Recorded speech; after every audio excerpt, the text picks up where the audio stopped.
I work at a big company, and I can earn enough for both of us, so don't worry, Eric said during our engagement. But as soon as we got married, he changed. He and Larry started insulting me every day. On top of that, Eric took control of all the money and cut down on living expenses. He'd constantly complain, even though I did all the cooking. Fed up, I told Eric I wanted a divorce and left the house. Later, I bumped into Larry by chance. "Hey, I heard you're getting a divorce now," he said. I was surprised and replied, "You must be mistaking me for someone else." Larry smirked and said, "Don't pretend. We're not together anymore, so don't come to me about money. I won't lend you a cent, remember that." Before I could respond, he disappeared into the crowd.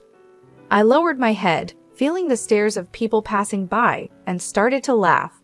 Poor guy, he knows nothing. I can't wait to see his reaction when he finds out the truth. I'm Michelle, a 53-year-old housewife. I married Eric 7 years ago. When we met, Eric seemed like a great guy. We met at a gathering of friends, and I found him fun and friendly. As we said goodbye, he asked if we could meet just the two of us next time.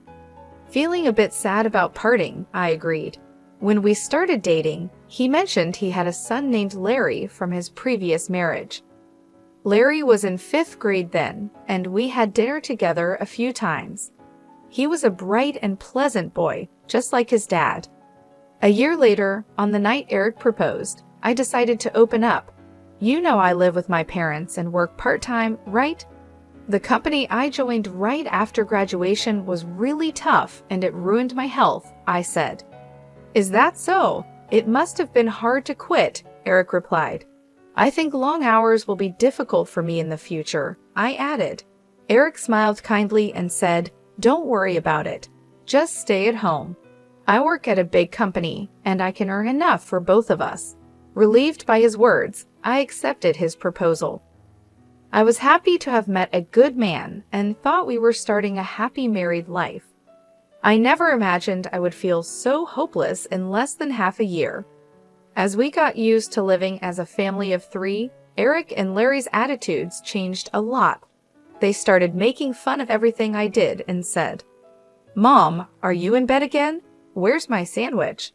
Larry asked with a frown as he came into the bedroom before school. I had been helping with weeding at a nearby park yesterday and felt sick because it was an unusually hot day. I had already been feeling unwell since the day before. I had asked Eric for help, but he refused with an annoyed look and said, Being a housewife must be nice, just slacking off all year. I need my days off too, you know, let me rest. The next morning, I couldn't get up because I had pushed myself too hard. I apologized to Larry and said, Sorry, Larry, I couldn't make your sandwich. Here's some money to buy one at the grocery store. Larry complained, Mom, can't you at least make a sandwich? You always take shortcuts with frozen food or leftovers. You're failing as a mom if you can't even cook. His words hurt. Don't blame Mom, Larry, Eric said with a half smile as he passed by in the hallway. Since you skipped the sandwich, tonight's dinner must be fancy. Oh, is that so? Then I'll look forward to it. Being a housewife, you should have plenty of time for dinner, right? You're not sleeping all day, are you? Make sure to clean thoroughly without slacking. The two of them laughed at my poor condition and made their insensitive comments before leaving. As if I could prepare a fancy meal lying in bed, staring at the ceiling, I let out a heavy sigh. Eric is extremely stingy despite being a section chief at a big company and earning a high salary. The money he gave me for living expenses was ridiculously low. It's my salary, so why should my wife manage it? Eric insisted on managing the finances himself after we got married, and I meekly agreed. I thought it didn't matter who handled the money as long as it was done properly. But then Eric started spending money as he pleased. It's necessary for work. Drinking expenses are business expenses. It's essential, he would say as an excuse to buy expensive clothes and watches for himself. But he would make a sour face even if I needed something small. When I bought cheap snacks, Eric would get angry because he believed a housewife doesn't need any spending money. I had to ask for his permission every time I wanted to spend money, whether it was for a haircut or buying clothes. "One pair of jeans is enough, isn't it? You're buying more," he would ask. I replied, "I want a warm pair for winter." He said, "Fine, but get them from a cheap store." I'd also wanted to go to the hair salon regularly. "Can I go once every 3 months to keep my hairstyle?" I asked. Eric scoffed. "Why do you need to be fashionable? If you keep your hair long, you only need to cut it once every 7 months. No more haircuts." Because of this, I was only allowed to buy cheap makeup from drugstores. I wanted to use better products because the cheap ones were harsh on my skin, but Eric didn't care. The money Eric gave for living expenses was very low, about 1/3 of what most people spend. With this small budget, it was hard to maintain a balanced diet. When I complained, Eric responded smugly. On the TV show about saving money, they lived on this amount. They had a farmer relative who gave them vegetables and bread. I told him, "That's not possible with these high prices." He replied, "That's your job to manage." What really hurt me was how Eric acted when it came to sending a wreath for my dad's funeral. When Dad, who had been sick, passed away, and it was time to send a wreath, Eric frowned and said, "We don't need to send a wreath for the funeral, right?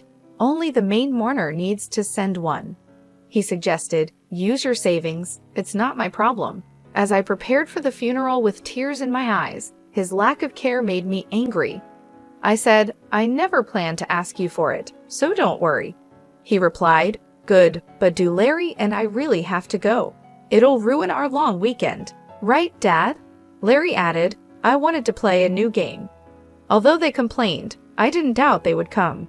However, Eric and Larry arrived late to the funeral, barely greeted my mom and relatives, and left quickly.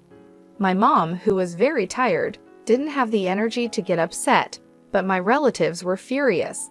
"What's going on, Eric? Your wife's father died, and you're acting so cold." "Larry, you've received so many gifts and allowances from Michelle's dad," they said. While I apologized to my relatives, I felt my love for Eric and Larry quickly fading. Eric, always in his stylish suits with a charming presence, and Larry, attending a prestigious university and seen as a handsome father and son by the neighbors, only insulted me at home. They wouldn't come straight home after work or school, instead wandering around and coming back with the smell of lipstick and perfume. Despite doing whatever they wanted, they treated me like a maid, demanding fancy meals with the little money I had for food. When I served dishes with chicken or pork, both Eric and Larry would glare at me with disdain and insult me. "Don't you want to serve your husband good food after he comes home from work? If I get sick from eating this bad food, how will you take responsibility? Are you even a mom?" they would say. I could make delicious meals, even with chicken or pork. They disliked vegetables and fish, but eating such a picky diet will make you sick. Eric would reply, "I'd eat if it were high quality. Don't complain when you can't satisfy us. I don't need advice from someone as weak as you." They used to eat while complaining, but lately they just left the food untouched. Yet, if I didn't cook, they would yell, "Are you slacking off even though you're a wife?" I would eat the leftovers for breakfast or lunch the next day, but tears would well up as I wondered for whom I was cooking. For their meals, they relied on store-bought sandwiches, instant noodles, and snacks. Eventually, Eric was diagnosed with prediabetes during a company health check, and Larry started gaining weight. It was inevitable. Then they lashed out at me, saying, "What kind of wife makes her husband and child sick? We don't need a useless person like you. We're getting a divorce." "Then I'll leave," I said. They were surprised when I agreed easily. "Are you sure? You're unemployed. You've been living off me. How will you survive now?" Eric asked. "Don't worry about me. I'll send the divorce papers for you to sign later. Please leave my stuff until the movers come to pick it up," I replied. "Nobody's going to take your stuff," Eric sneered. "You'll definitely regret divorcing a high-earning, handsome guy like me." A kind husband who lets you be a housewife with 3 meals and naps. There's no one else like that in the world, right? That's right. You've been living in luxury on Dad's money till now. You'll struggle from here on, Larry added. As I packed my clothes into a suitcase, Eric and Larry kept talking behind me. Honestly, I envied Eric's ability to overestimate himself so much. When we were dating, I saw this part of him as confident and shining. You'll just go back to your parents, right? Say hi to your retired mom for me. You two will be heading straight to poverty, Eric said. Larry laughed at his father's prediction. They'll end up on welfare soon. They already reek of poverty, but with Grandma, it'll be the ultimate. The funeral the other day was nothing special. It smelled like poverty. I thought so too, like a poor family's funeral. I want a fancy one, Larry agreed. But for Dad, who works at a big company, and me, attending a prestigious university, poverty is a different world. Their endless comments made me really angry, but I knew it was pointless to argue, so I just let it go. After I went back home and explained everything to Mom, she said in a low voice, at the funeral, seeing Eric and Larry, I felt something was wrong. But I thought it's not good to interfere too much in my daughter's household, so I kept quiet. I was too busy taking care of Dad. I'm sorry for barging in like this. I replied, it's okay. I've been lonely without you. Why don't you stay here? Thanks, but once I get my job on track, I plan to move to an apartment, I said. Mom's concern was comforting, but I knew living with her might make me too dependent. Living nearby and visiting sometimes seemed like the right balance. Yes, Eric and Larry mocked me for being unemployed, but actually, I had been working from home. It all started with the budget recipes I posted on my blog. After getting many positive comments, I bravely launched a cooking site and shared my recipes, which quickly gained readers and internet fame. Soon after, an editor from a major publisher approached me, and now I'm getting ready to publish a cookbook. Because of this, I didn't have time to think much about the divorce, and the days flew by. One day, my phone rang insistently.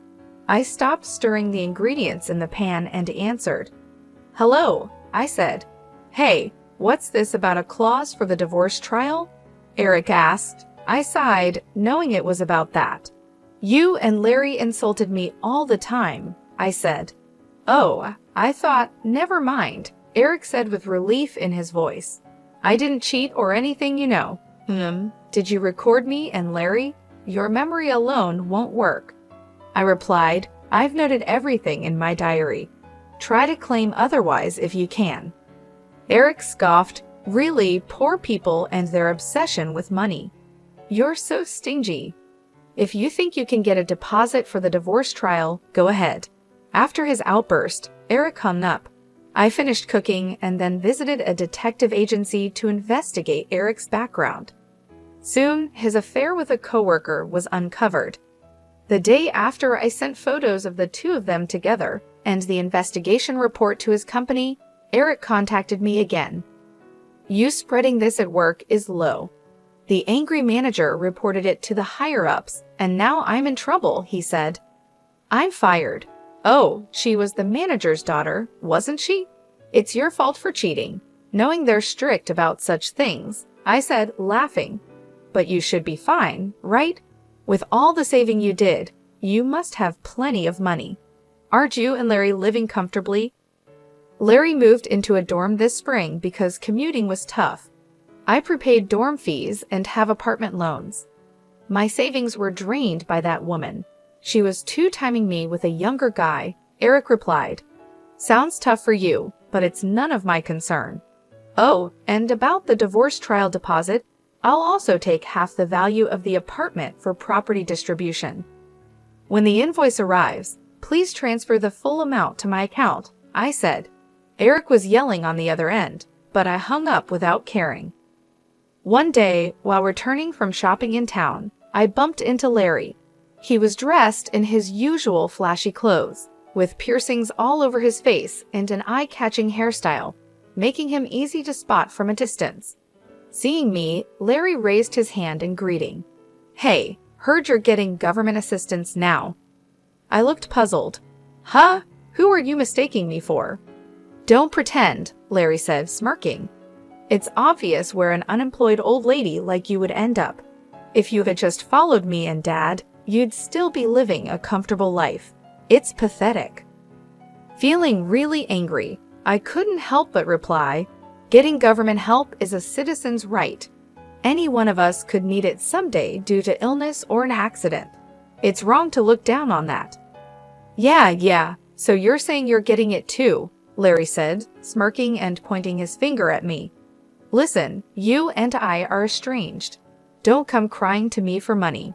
Remember that." As I opened my mouth to reply, he turned his back and disappeared into the crowd. I lowered my head, conscious of the stares of passers-by, shaking my shoulders. I couldn't help but laugh. It was just too ridiculous. Poor thing, he knows nothing. I can't wait to see his reaction when he finds out the truth. A few days later, I woke up to find an unbelievable number of missed calls from Larry. Reluctantly, I called back. Larry shouted furiously, "You deceived me, old woman. What are you talking about? I've heard from a cousin you got 3 high-rise apartments from Grandpa's inheritance and are living a carefree life. Hiding that and getting a divorce is cowardly," he said. "That's my personal asset. Why should I share it? I have to tell you or Eric, it's joint property. You should have done a distribution of property with Dad during the divorce. Unfortunately, it became mine after the divorce procedures, so I can't give it to Eric. Officially, I knew from Dad's will that it would be mine, but I delayed the process until after the divorce because I didn't want to share it with Eric." Larry shouted in frustration, "A rich woman like you getting government help? I'll report you to the authorities right now." "Feel free," I replied. "It's not me, but Eric, who is receiving it." Larry fell silent. "What I told you last time, it's not me," I explained as if talking to a child. "Honestly, even without the inheritance, I can live well. I have income from my cooking website and book sales, which I started secretly. But Eric, after spending all his money on his affair, has lots of bills piling up and is borrowing heavily. When his affair was discovered and he was fired, his income stopped. Are you listening? Dad's on government assistance now," I said, pulling the phone away from my ear as Larry screamed. Waiting for him to calm down, I continued, "You really didn't know anything. He's too proud to tell his son. According to relatives, he asked for money. He's behind on his apartment rent and facing eviction, staying at home all day in an old apartment. If you're worried, why don't you contact him?" There was silence on the other end for a while. Then Larry said resentfully, "You're cold-hearted. After all Dad did for you, you have no intention of repaying him. If you have money, you should give some to Dad." "Why should I?" I said. "Since our marriage, it's been nothing but unpleasant memories. I don't feel like I owe him anything," I stated coldly. "If you're so concerned, why don't you, his son, lend him money? You're working part-time after all." "I don't have savings. The part-time pay goes to hanging out with friends and stuff," Larry said, suddenly evasive. I smirked. "You've been living quite lavishly for a student. Borrowing money to hang out at clubs is not a good idea." "How do you know that?" he asked. "The other day in town, I saw you from across the street. After we parted, you met up with a girl at a club and went into a brand store arm in arm. Also, a club membership card was left at the house. Using my credit card for shopping without my permission is out of the question." Larry stammered, "That's unfair. You got high-rise apartments from Grandpa. Why don't I or Dad get a share? This is discrimination." Yeah, the credit card bill will be sent soon. Make sure you pay it before it's due," I replied. Before I could finish, the call was disconnected. I sighed and ended the call too. Just when I thought it was all over, a few months later, Eric and Larry showed up at my parents' house without any notice. The doorbell rang nonstop, and when I answered, there they were. Expecting they came to ask for money, I let them in to avoid causing a scene in the neighborhood. Eric and Larry, who used to look so stylish, now appeared completely different, wearing wrinkled shirts and dirty pants, with lifeless and gaunt eyes. Yet, they still had the energy to be sarcastic. As they walked into the living room, Eric looked around and sneered, "Same old house, huh? Why not sell one of those high-rise apartments and rebuild this place? Do something nice for Mom, living miserably on her pension. This is Dad's house, and we like it this way. More importantly, when are you two planning to pay me back?" "You're past the deadline," I said. Eric, lifting his chin arrogantly, replied, "Michelle, I'll forgive you now, so let's remarry. You started a cooking site, right? If you manage the household perfectly, I'll even let you work, so come back." Such a generous dad, forgiving the wife who abandoned her husband and child. So Mom, why not live with Dad again? Living with just two women must be insecure. Stunned, I was speechless. After a moment, intense anger welled up inside me. "Don't joke with me. How much more do you plan to ridicule and fool me?" I shouted at the astonished Eric and Larry. After treating me like nothing more than a housekeeper, insulting me, not providing proper living expenses, and then kicking me out, now you want me back just because you found out I inherited high-rise apartments? No way. What? You're going to abandon us? Rich people really are stingy. Knowing we're struggling with money and still demanding payment, you're heartless. You were poor yourself until recently. "Don't get cocky," Eric retorted. In the middle of the argument, Mom returned from shopping. Eric and Larry immediately started buttering her up. "Please lend us some money. We'll probably pay it back. Besides, isn't it unfair that only Michelle gets Grandpa's inheritance? Give me one of the high-rise apartments too." "Hi, Grandma. Long time no see. How have you been?" "Grandma, please persuade Mom to remarry Dad. He doesn't want to break up, but Mom is being stubborn." Mom, surprised at first, changed her expression upon hearing their words. She placed her shopping bag on the floor and let out a deep sigh. "So shameless, both of you," she said. "What?" Eric and Larry responded, confused. "I'm telling you to have some shame," Mom shouted suddenly. Startled by her loud voice, Eric and Larry were understandably confused. Mom usually never scolded them sharply. "I've heard everything about the divorce from Michelle." "I can't believe you have the nerve to show up here," Mom said firmly. No, Michelle's exaggerating. You have to listen to our side too," Eric said quickly. "That's right, Grandma. Mom is quite the liar," Larry added.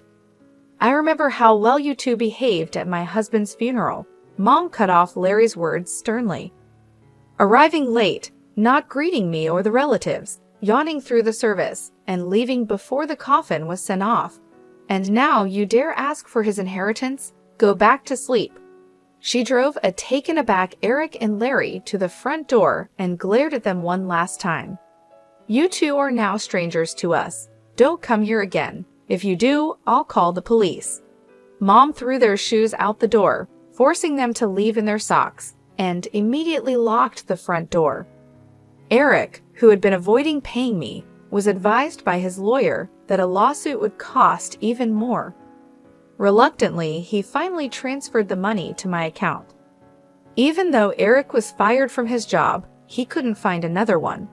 His in-laws, hearing about his situation from relatives, stepped in to cover his debts.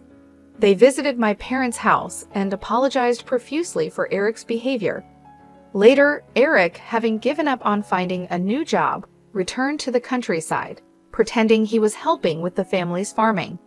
However, the story of our divorce spread through the village, leading both children and elders to point and laugh at him. There's thrifty Uncle Eric, even with a degree from a good university and a job at a big company. "What's the use if your wife leaves you for being too arrogant?" they would say. The reason for his divorce from his first wife was also his reckless spending. "He'll never change." Being mocked by the villagers was embarrassing. Eric kept sending me persistent messages asking to remarry to save face, so I deleted his contact. His mistress, apparently no longer interested after the money ran out, had long since left him. I found her with the detective's help, and made sure she paid the divorce trial's security deposit. I also made Larry pay back the money he used on the credit card without permission. Even though he was enrolled in a prestigious university and was on track to become successful like his father, Larry started skipping classes and fooling around. This led to failing grades and eventually getting expelled. His friends and girlfriends were worried, but Larry, in his arrogance, pushed them away with his prideful comments. He then had a big fight with Eric, saying, "You're my father, but you won't help pay off the debt." Now, they don't talk to each other. Larry lives alone in a small apartment, getting by with part-time jobs. Gone are the days of buying whatever he wanted and making sarcastic remarks despite his high earnings. For me, it's a refreshing change. My cooking website is doing well, and I signed a book deal. I moved to the top floor of the high-rise apartment I inherited from Dad. Mom is still healthy at 75, and the high-rise is close to our family home, so it's convenient if she needs anything. I'm planning a surprise hot spring trip for Mom's upcoming birthday. Though my marriage didn't work out, I want to keep having a good relationship with Mom.